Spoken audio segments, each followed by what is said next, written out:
Ahoj, vítam ťa na mojom kanáli a dnes sa spolu naučíme krátiť zlomky.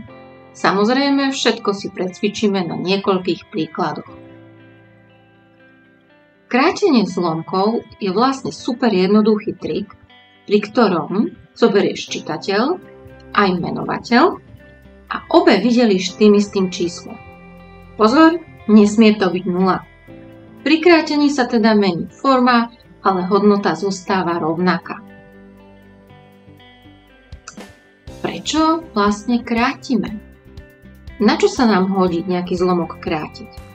Krátenie zlomkov nám pomáha zjednodušiť a zrýchliť výpočty. Krátený zlomok, jednoduchší zlomok. Predstav si, že na písomke by si mal počítať zo zlomkov 1/3. To sa ti dá celkom jednoduché, však? Tak fajn. Teraz si predstav, že v príklade uvidíš 72/216. Alebo napríklad toto, alebo tamto. Zložitý zlomok rovná sa hrozivý zlomok. Tak poďme radšej počítať. Vykráťte zlomok 4/8 číslom 4. Rýchlo si spomeniem, že krátenie zlomku je vlastne delenie čitateľa aj menovateľa rovnakým číslom.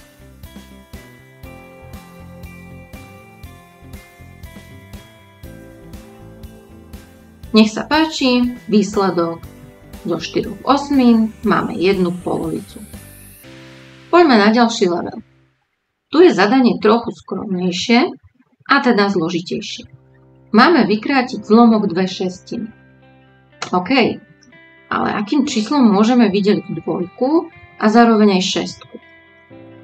Správne, je to 2. 2 delené 2 lomeno 6 delené 2. Takže z 2/6 máme 1/3. Už to chápeš? Tretí príklad. Potrebujeme vykrátiť zlomok 7/21. Tu je celkom jasné, že obidve čísla sú deliteľné sedmičkou.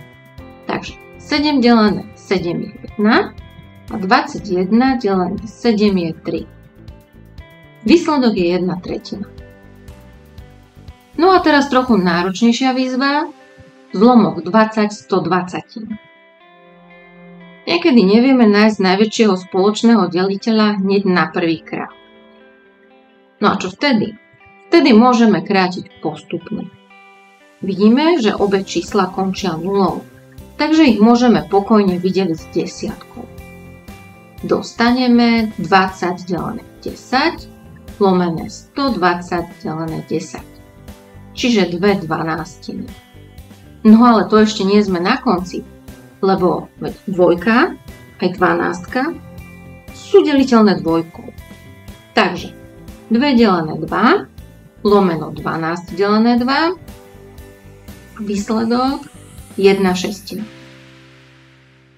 Myslíš, že v krátení zlomkov si už profi? Nech sa páči, pár zlomkov na domatu. Výsledky mi napíš rovno do komentára a ja sa na ne s radosťou pozriem. Potrebuješ o zlomkoch vedieť viac?